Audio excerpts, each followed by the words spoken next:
Et bienvenue dans le direct de Nutrition Vence. Alors, c'est la première fois que je fais ça, donc on va voir comment ça marche. Est-ce que... Oh, salut. Tu es bien ponctuel. Bonjour tout le monde, bienvenue dans le direct de Nutrition Vence sur l'alimentation de la ménopause. Salut Aurélia. Oh, Monique. Ah, mais ça me fait plaisir pour faire partie de votre vidéo en direct. Pourquoi il faut faire une demande? Bien sûr, on peut accepter. Attends, tu veux participer en direct à cette vidéo? Est-ce que c'est ça que tu voulais? Attends.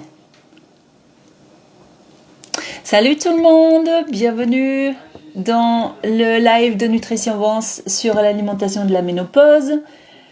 J'allais me présenter, mais je crois que tout le monde pour l'instant me connaît en personne. Ah non, pas du tout. Ok, bon, ça marche. Je vais le faire quand même. Je m'appelle Catherine Gobel, je suis diététicienne nutritionniste.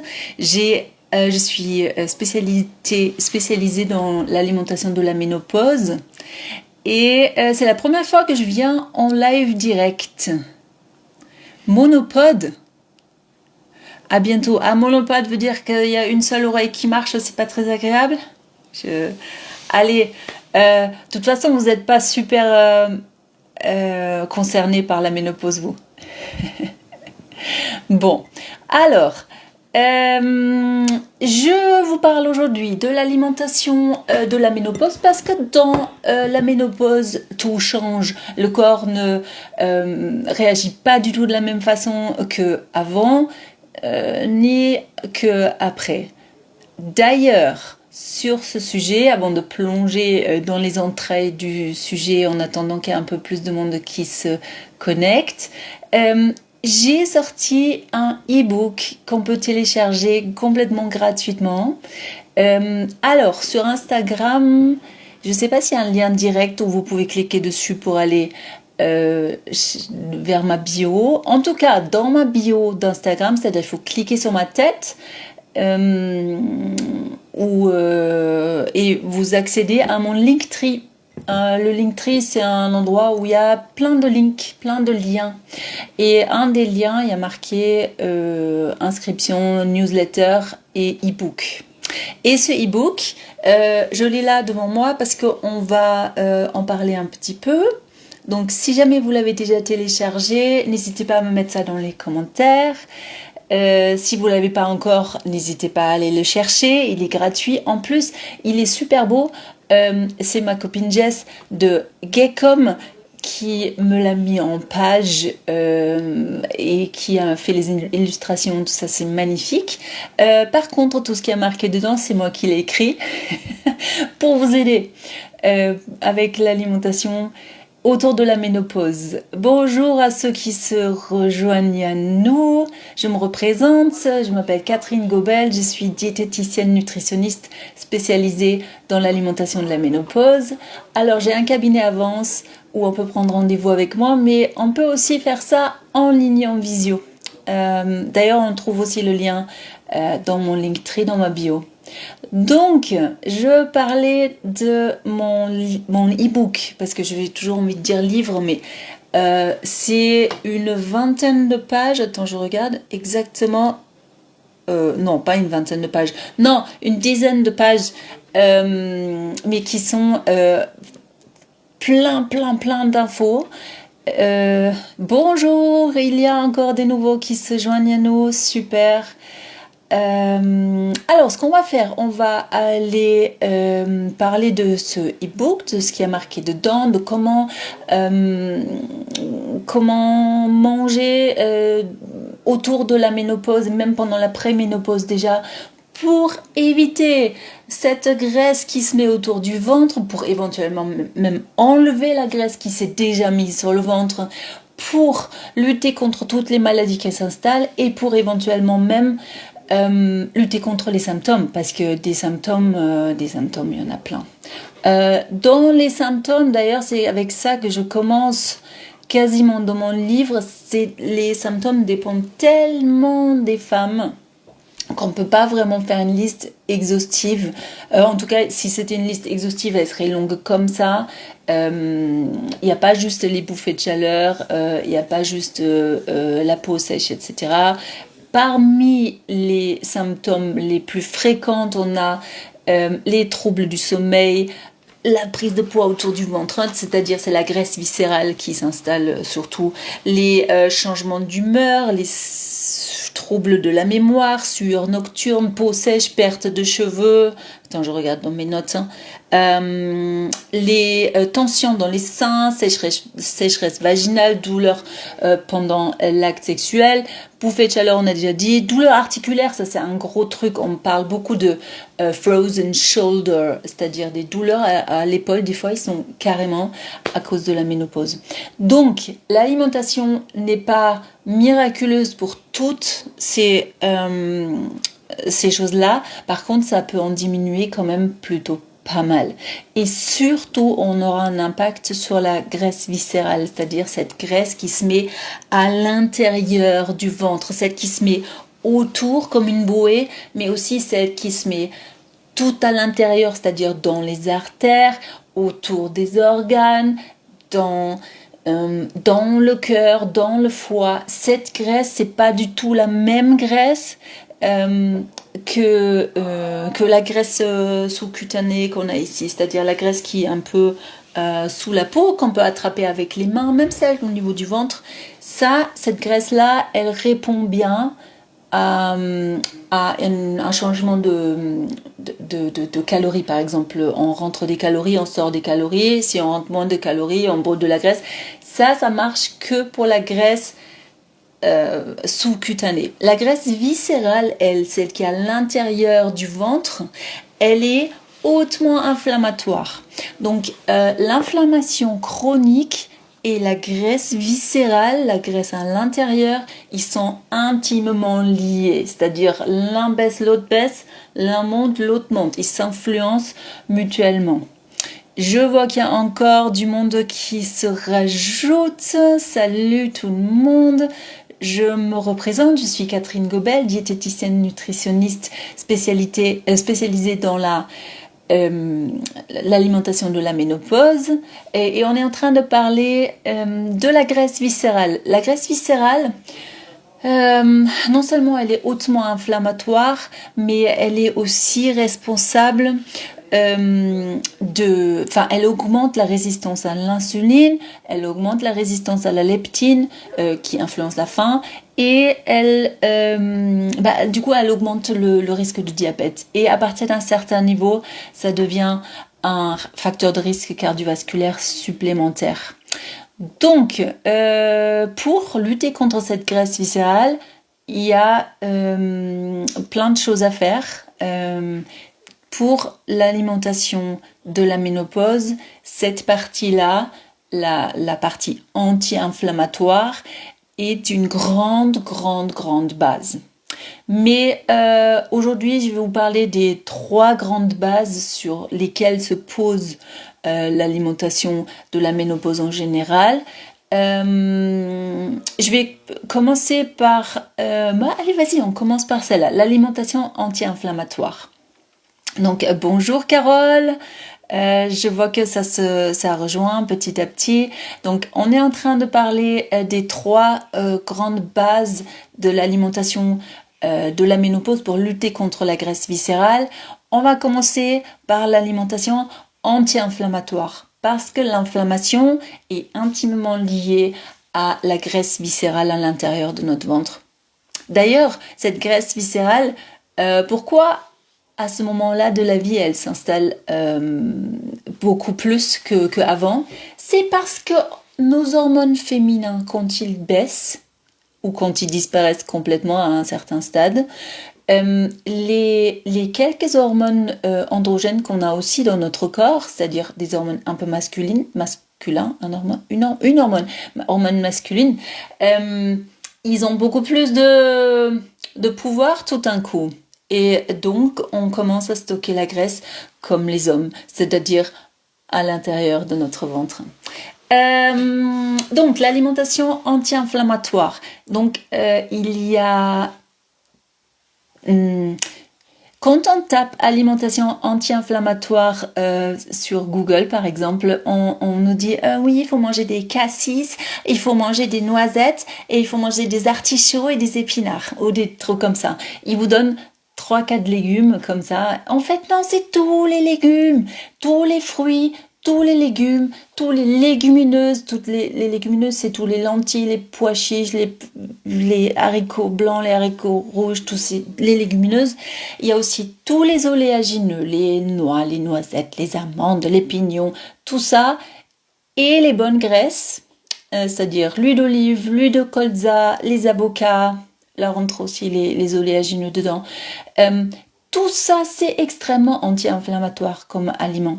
Donc ça, sous toute sa splendeur, dans toute leur variété, on peut en manger franchement avec joie et avec plaisir. Tout ça, c'est très anti-inflammatoire. Par contre, ce qui n'est... Alors, j'ai marqué dans le livre, dans le e-book que vous avez probablement déjà tous téléchargé, je vous ai noté les champions, c'est-à-dire ceux qui gagnent les catégories, tous ceux qui contiennent le plus d'antioxydants et le plus de vitamines et de minéraux anti-inflammatoires, c'est les fruits rouges, la pomme, tous les choux, le thé vert, le curcuma, c'est vrai que j'ai pas parlé des épices, il y a plein d'épices qui sont super anti-inflammatoires, et les noix. Ça, c'est un peu les champions aliments, mais toute la famille de tous ces aliments sont super pour nous. Voilà, tout ce qui contient de la vitamine A, de la vitamine C, de la vitamine E, le zinc, le sélénium, tout ça, c'est super. Par contre, ce qui n'est pas anti-inflammatoire du tout, mais au contraire, ce qui inflamme, et c'est-à-dire qui donne la possibilité à notre graisse viscérale de rester là ou de s'installer, c'est en premier lieu le sucre. Oui, je parle du sucre simple, le sucre dont on a enlevé les fibres qui étaient venues avec naturellement. Donc tout ce qui contient des sucres qui n'a pas été prévu comme ça par la nature, ça inflamme parce que ça avait augmenté le niveau d'insuline dans le sang quand on en mange, et l'insuline est extrêmement anti-inflammatoire. Donc tous les glucides simples, donc je parle pas les glucides qui sont dans les fruits tant qu'ils sont consommés en tant que fruits, d'accord, pas sous forme de jus, et je parle pas non plus des glucides qui sont dans les laitages, parce que ça pareil sont accompagnés d'autres choses, notamment les protéines laitières qui ralentissent l'absorption de ces glucides-là, et donc ils étaient prévus comme ça va. Je vois qu'il y a plein de monde. Il y a des gens, Caroline, Christelle, qui se rajoutent à nous. Je me présente, salut Fleur O28. Je me représente vite fait. Je suis Catherine Gobel, je suis diététicienne nutritionniste spécialisée dans l'alimentation de la ménopause. Et là, on est en train de parler des 3 grands piliers de l'alimentation de la ménopause pour lutter contre cette graisse viscérale qui s'installe à l'intérieur de notre corps et qui est extrêmement inflammatoire. Donc, on lutte en même temps contre l'inflammation chronique. Là, on a dit tout ce qui est bien, anti-inflammatoire, tous les aliments. Maintenant, on est en train de dire tout ce qui est inflammatoire, c'est-à-dire à réduire ou à fuir. Pour l'instant, on a dit tous les sucres. Et ça, je pense que c'est le point, il passe vite, mais c'est un point tellement important parce qu'on est addict au sucre et parce que toutes nos habitudes alimentaires donnent une énorme place au sucre. Et c'est vraiment compliqué pour notre santé. En fait, il faudrait que tous les aliments que j'ai dit avant, tous ceux qui sont anti-inflammatoires, il faudrait qu'ils prennent tellement de place dans notre vie qu'il n'y ait plus de place pour le sucre. Bon, ce qui marche pas non plus pour nous, ce qui inflamme le corps et qui entretient la graisse viscérale, c'est les faux sucres. Alors pas le stevia, mais tous les trucs chimiques, parce qu'ils abîment le microbiote et ils rendent les intestins poreux et ça, disons que ça va pas dans notre sens. Il y a l'alcool, bien sûr, surprise. Il y a toutes les graisses saturées, toutes les fritures. Je vais pas trop rentrer dans les détails de là aujourd'hui, mais de toute façon, on le sait que c'est pas bon pour nous. Et aussi tous les graisses hydrogénées, les oméga 6 en exagération et tout ce qui est graisse trans aussi. Donc tout ça c'est cancérigène, inflammatoire, etc.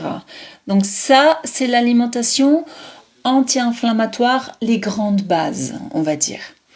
Le second pilier de notre alimentation à la ménopause, il est marqué tout au début de mon e-book. Juste après les symptômes, c'est vraiment à part tout ce qu'on vient de dire pour lutter contre l'inflammation chronique, c'est vraiment le truc le plus anti-inflammatoire qu'on peut faire pour son corps, c'est rallonger son jeûne nocturne. Rallonger son jeûne nocturne veut dire donner à son corps au moins 12 heures chaque nuit pour passer un coup de balai, en gros. Ça fait énormément de bien à notre intestin, ça fait énormément de bien à notre microbiote et ça fait baisser la graisse viscérale, ça fait baisser la tension, le cholestérol, les triglycérides. Donc, je regarde un peu mes notes parce que c'est énorme tout ce que ça fait. Ça stabilise la glycémie, ça stimule le renouvellement cellulaire, donc ça va un peu dans notre sens aussi. Ça entretient le cerveau, la santé du cerveau, des gènes, c'est-à-dire ça évite certaines maladies même liées au cerveau et ça peut même lutter contre certains cancers. Donc c'est vraiment intéressant. Et quand je dis rallonger le jeûne nocturne, je trouve que le minimum acceptable pour notre corps, c'est 12 heures. C'est-à-dire, si vous avez fini de manger le soir à 20 heures, eh ben, ne mangez pas le matin avant 8 heures du matin de préférence. Maintenant, chaque heure supplémentaire que vous ajoutez à ça est un cadeau pour votre corps. C'est-à-dire, si vous pouvez manger un peu plus tôt le soir, par exemple, pour avoir fini à 7 heures. Ou alors si vous pouvez manger un peu plus tard le matin. Ça, c'est aussi super intéressant. Le sweet spot, comme ils disent en anglais, c'est-à-dire la répartition entre zone où on mange et zone où on mange pas, ça serait 16 heures où on ne mange pas et 8 heures pendant lesquelles on mange. Ça, c'est vraiment pas un truc où il faut se prendre la tête avec. Parce que là, du coup, on rentre dans un cadre de jeûne intermittent, ce qui est très bien, mais ceux qui font le jeûne intermittent en général, ils se prennent un petit peu trop la tête sur exactement les heures et exactement. On peut faire ça de façon beaucoup plus cool et beaucoup plus libre. Et surtout, on peut l'adapter à sa propre vie. Moi, j'arrive pas forcément à 16 heures. Selon certains jours où l'organisation me le permet, j'y arrive. Mais c'est pas non plus un truc à se prendre la tête. Juste, sachez que 12 heures, c'est super. Tout ce que vous pouvez faire en plus, c'est bien. Alors attends, et si on ne mange pas le matin et que l'on jeûne jusqu'à 14 heures? Écoute, franchement, si c'est quelque chose qui te fait du bien et qui te dérange pas et où tu sens que c'est relativement naturel pour toi, c'est parfait. Voilà, c'est pas ça qui va miraculeusement te faire maigrir, mais par contre, ça va donner au corps une base plutôt j'allais dire zen et saine, pendant lesquelles il peut réparer des choses et pendant lesquelles il peut lutter contre des choses. Par contre, dans les 8 heures qui restent, ça compte énormément ce que tu manges à ce moment-là. Donc parce qu'on peut casser toutes les bonnes choses qu'on a fait, tous les avantages du jeûne nocturne rallongé, on peut le casser dans les 8 heures pendant lesquelles on mange. En fonction de ce qu'on mange, on peut tout détruire. Donc, si pendant les 8 heures pendant lesquelles tu manges, ou un peu plus selon qui tu es, tu manges vraiment plein d'aliments anti-inflammatoires, comme on a dit tout à l'heure, des fruits, des légumes, des légumineuses, des fruits oléagineux, et puis on va encore parler des protéines tout à l'heure, et ben franchement, c'est le top. Ok, il y a encore pas mal de monde qui nous rejoint. Salut tout le monde, ça me fait plaisir. C'est mon premier live Instagram. Je vous avoue que j'ai un petit peu le trac et je parle un peu comme ça. Mais j'essaye vraiment de vous donner le max d'infos. Peut-être que vous avez téléchargé déjà mon e-book qui est disponible dans le lien dans ma bio, qui parle de exactement ce qu'on vient de dire. Et on arrive maintenant à la troisième chose sur laquelle il faut baser son alimentation à la ménopause pour lutter contre cette graisse viscérale qui s'installe là-bas dans le ventre. Oh, bonsoir! Bonsoir, c'est trop cool. Je me représente parce qu'il y a du monde qui se rajoute. Je suis Catherine Gobel, je suis diététicienne nutritionniste spécialisée dans l'alimentation de la ménopause. On est en train de parler des différents piliers sur lesquels on base notre alimentation pendant la ménopause pour lutter contre la graisse viscérale qui inflamme tout notre corps. Pendant cette période, on a déjà parlé de l'alimentation anti-inflammatoire, on a déjà parlé du prolongement du jeûne nocturne, et là, on parle du troisième pilier, et ça, c'est revoir un petit peu... Attends, comment je l'avais exprimé ça dans le livre ? Ah oui, la gestion des sources d'énergie. C'est-à-dire, on a tendance à puiser notre énergie dans des aliments qui nous apportent du sucre. On fait ça avec le pain, avec les pâtes, avec tous les féculents, les pommes de terre, tout ça. On se dit, oh, j'ai faim, je vais faire des pâtes. Oh, j'ai faim, oh, je mange un gâteau. Tout ça, c'est des glucides. Ça apporte rien vraiment d'intéressant au niveau... Quand on regarde ça avec des lunettes anti-inflammatoires, on va dire. Du coup, on va essayer d'entraîner notre corps à essayer de puiser son énergie plutôt dans les protéines et dans les graisses. Ok ? Parce que ça veut dire qu'on n'a pas cette glycémie qui monte, elle est beaucoup plus stable, on est beaucoup plus rassasié. Et ça lutte contre l'inflammation générale. C'est-à-dire, on donne un maximum de protéines à notre corps. Quand je dis protéines, attends, qu'est-ce qui me demande ? Non, on va pas faire la vidéo en direct. Je crois que tu as encore appuyé sur le même truc que tout à l'heure. Bon, les protéines. Je parle de viande, poisson, œufs, parce que ça c'est vraiment les protéines top du top pour nous. Pas la viande grasse parce que c'est de la mauvaise graisse dedans, mais tous les poissons sont super, les œufs sont super pour nous. Le soja à cet âge-là commence à être vraiment intéressant pour nous aussi. Sinon, toutes les autres sources de protéines ont aussi des glucides et ou des graisses. Donc, c'est des protéines bonus, je les appelle. Il faut minimum 1 gramme de protéines par jour par kilo de poids de corps. Ok, c'est vraiment le minimum acceptable pour que ça entretienne notre masse musculaire parce qu'on a tendance à en perdre à cet âge-là. Bien sûr, toutes les cellules que notre corps fabrique, il le fabrique avec des protéines. Il sait toujours quoi en faire, le corps, avec les protéines. C'est très difficile à transformer en graisse. C'est très rassasiant comme aliment. Et ça, oui, voilà. Donc, je crois que dans ma liste, j'ai tout dit. Les protéines, 1 gramme par kilo de poids de corps par jour. Si vous pesez 70 kilos, ou si vous êtes en surpoids et que vous voulez peser 70 kg, il faut un minimum de 70 grammes de protéines par jour. C'est pas 70 grammes de steak. Un steak haché de 100 grammes, ça contient 20 grammes de protéines. Ok, ça veut dire que franchement, si on mange un steak à midi et un gros bout de poisson le soir, on arrive à 40, 50, 60 selon la taille. Ok, les laitages qui se rajoutent un petit peu de protéines bonus. Si vous avez mangé des légumineuses en accompagnement, c'est des protéines bonus aussi. Donc franchement, c'est le minimum acceptable. pour pas détruire nos muscles, pour reconstruire un autre muscle. Donc, les protéines. Alors, attends, je vais boire un coup de... Pas de Guinness, mais de thé. Parce que j'ai un peu le trac et du coup, ça me fait la bouche un peu sèche. Donc, on a dit que nos sources d'énergie, on va essayer de prendre notre énergie surtout dans des protéines.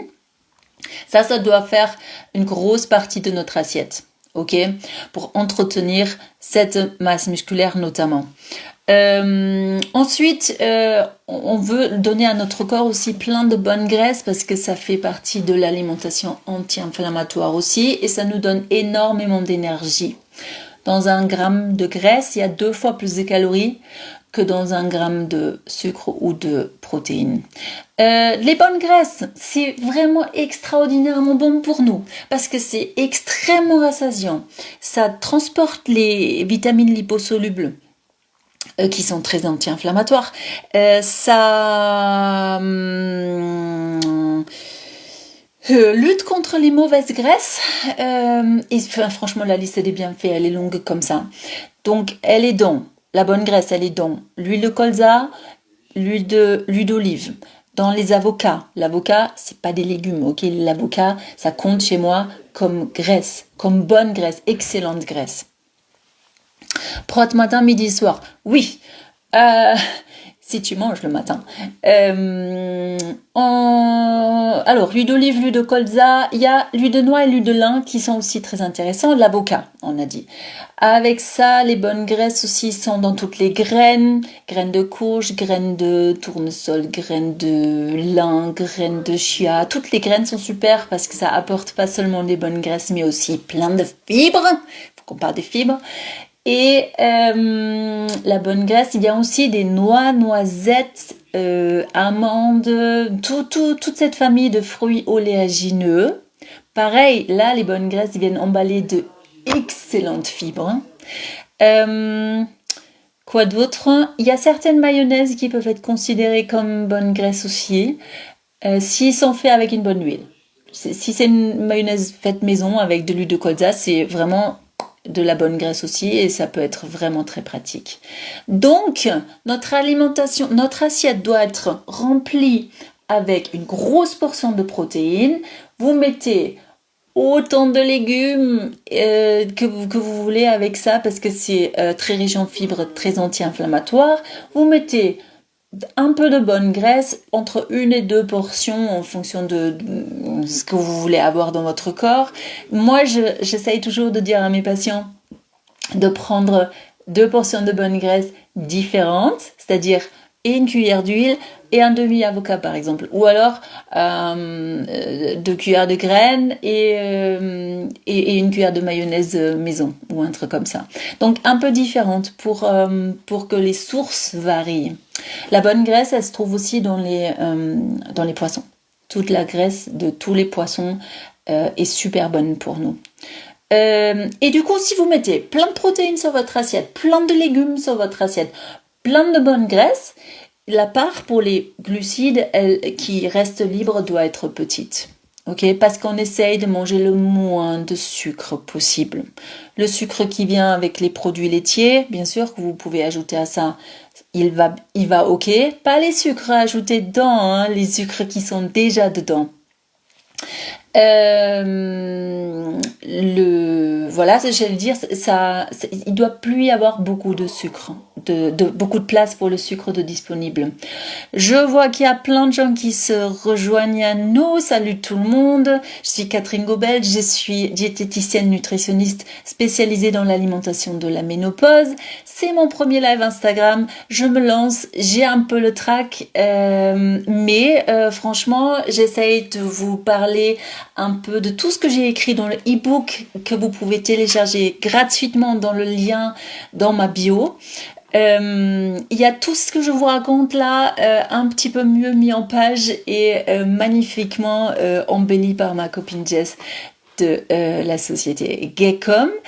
Et on a parlé des 3 piliers de l'alimentation de la ménopause, c'est-à-dire une fois tout ce qui alimentation anti-inflammatoire qui lutte contre la graisse viscérale.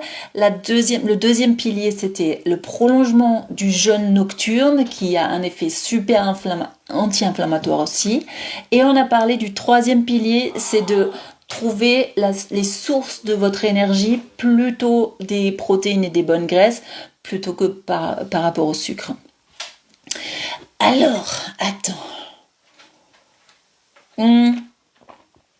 Pour l'instant, j'ai pas beaucoup parlé des fibres parce que les fibres, ils sont déjà, dans tout ce que je vous raconte, ils ont déjà énormément de place. C'est-à-dire, dans tous les légumineuses que je vous ai recommandées, dans tous les oléagineux que je vous ai recommandés, ça c'est les meilleures sources de fibres possibles. Dans tous les fruits, tous les légumes, bien sûr. Donc, les fibres, c'est tellement important. C'est tellement intéressant et personne n'en mange assez. Ok, les fibres, ça sert surtout à nourrir notre microbiote, c'est-à-dire toutes les bonnes bactéries de notre intestin. 80% de notre immunité est d'ailleurs fait et c'est le microbiote qui s'en occupe. C'est incroyable. Il y a bien sûr tout le transit qui en dépend. Il y a bien sûr la satiété, c'est-à-dire ça nous rassasie, ça nous fait du bien et ça repart. C'est génial. Les fibres, ça ralentit l'absorption des glucides. Donc ça, c'est super intéressant. On a besoin de moins d'insuline, donc c'est beaucoup moins inflammatoire. Franchement, c'est extraordinaire dans la lutte contre les mauvaises graisses, dans la lutte contre plein de maladies, dont certains cancers, et contre des toxines. Quoi d'autre? Les fibres. Donc, il nous faudrait minimum 25 grammes de fibres par jour. Et vous savez combien quelqu'un qui fait attention et qui essaye de manger assez de fibres, combien il en mange en moyenne? 15. Et une personne qui fait pas trop gaffe, mais qui mange un peu de légumes, tout ça, ils arrivent à 8 grammes de fibres par jour. Parce qu'une assiette de légumes, comme ça, ou un fruit, c'est 4, 5, 6 grammes de fibres maximum. Alors imaginez pour arriver à 25. Et pendant la ménopause, c'est tellement important qu'on devrait même arriver vers 35. Et même moi, qui fais super attention à mes fibres, je me suis fait dire par un médecin récemment, mais vous mangez pas assez de fibres. Et j'ai regardé, je fais, pardon, vous savez à qui vous parlez ici. Non, ça m'a donné conscience que en fait les fibres c'est extrêmement difficile à arriver à la bonne dose. Parfois il faut un peu supplémenter si on n'y arrive pas de façon naturelle, mais déjà rien que augmenter le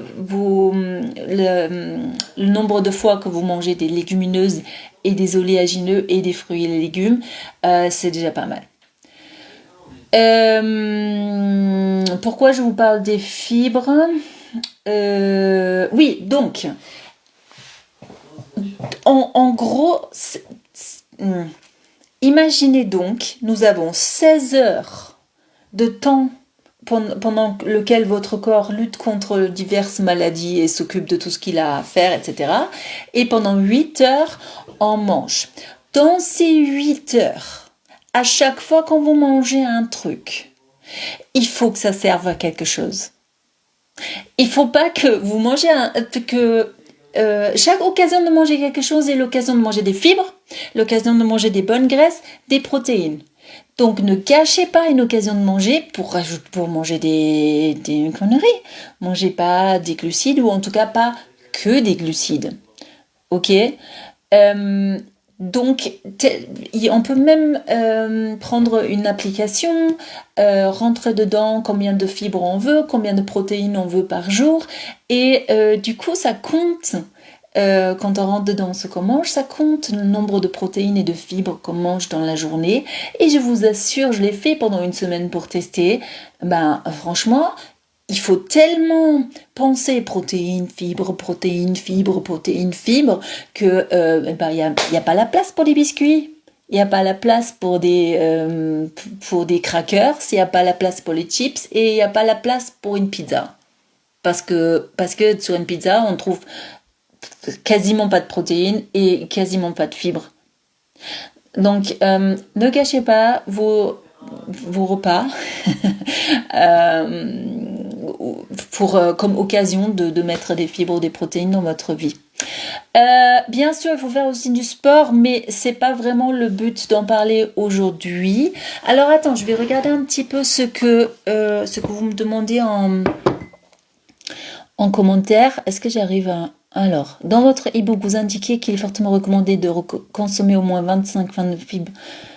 Les atteindre si la consommation de légumineuses sont limitées sur le repas du midi. Oui, c'est vrai. Alors, moi, je recommande, pour perdre du poids pendant la ménopause, de mettre les légumineuses uniquement le midi, parce qu'ils contiennent quand même pas mal de glucides aussi. Les fibres, ils sont pas que dans les légumineuses. Ok, on peut arriver à 25 grammes de fibres en consommant des légumineuses souvent le midi. En consommant par contre aussi des fruits, des légumes autour, en consommant aussi des graines en tant que bonne graisse, des oléagineux en tant que bonne graisse. Et si on n'y arrive encore pas, on peut commencer à mettre un petit peu une cuillère de psyllium dans notre yaourt ou une cuillère de son ou quoi. On peut quand même y arriver.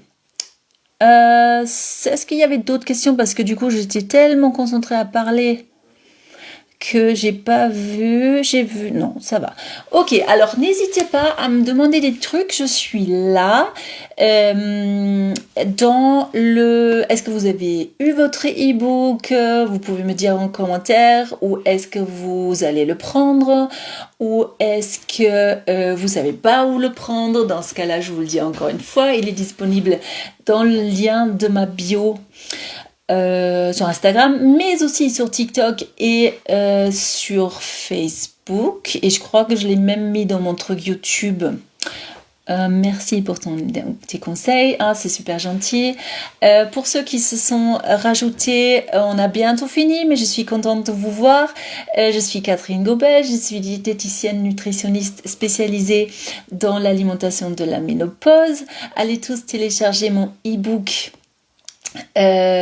gratuit sur ce thème-là et n'hésitez pas à me poser des questions pendant que je suis encore là. De toute façon, je vais revenir faire des lives un peu plus spécifiques, donc probablement la prochaine fois, je vais parler de exactement un peu plus posé sur comment perdre la graisse du ventre, ou alors un peu plus posé sur combien il y a de fibres dans les choses, ou alors comment choisir ses laitages, ou comment construire sa liste de courses. Il y a plein de choses que je peux faire. Si vous allez chercher mon e-book, vous allez aussi tomber dans ma mailing list, là, dans ma liste de emails. Et je vais vraiment pas le faire souvent parce que c'est pas mon truc. Mais une fois par mois ou quoi, vous aurez peut-être un petit mail de ma part. Donc, ouais, trop cool. Vas-y, va le prendre. Donc, salut tout le monde. Je pense que si vous n'avez pas de questions, on va attendre encore 2 minutes. On va pouvoir tranquillement rejoindre la vie normale. Quelle heure il est? Il est 10. Ah ouais, j'ai parlé quand même 40 minutes non-stop. Je suis relativement fière de moi. Salut tout le monde, mais je pense que là, tout le monde s'en va. Moi, je vais essayer de voir si je peux enregistrer ce que j'ai fait ou pas. Et je vous dis à la prochaine fois ici ou alors sur le live TikTok. Merci d'avoir été là. Ciao, ciao les amis. Mangez bien ce soir, hein. Protéines. Ils sont quand même maigrir avec une résistance à l'insuline, ça serait cool. Ouais, le moins de sucre possible. Mais écris-moi en message privé. Peut-être on peut faire un truc. Trop bien. Allez, merci les filles. Ce soir, mangez protéines et fibres. Ok, protéines, fibres, bonne graisse. Vous pensez protéines, fibres, bonne graisse. Protéines, fibres, bonne graisse. Ok. Allez. Bonne soirée tout le monde. Je vais voir comment faire pour enregistrer ce truc. Aucune idée. Ça c'est quoi? Inviter à rejoindre. Non, c'est pas ça. Ça c'est quoi? Ah, il y a une boîte à questions. On va pouvoir l'utiliser. Ciao, ciao Christelle. Ciao Aurélia. Merci. Ok.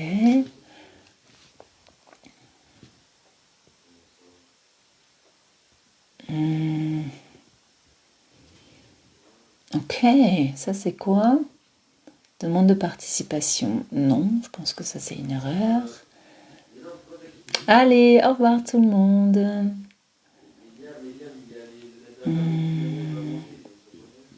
Ok.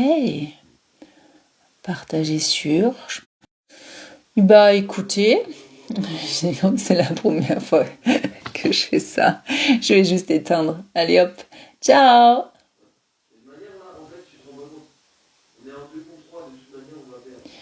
Bon, je sais même pas comment on éteint ça. Hop. Oui.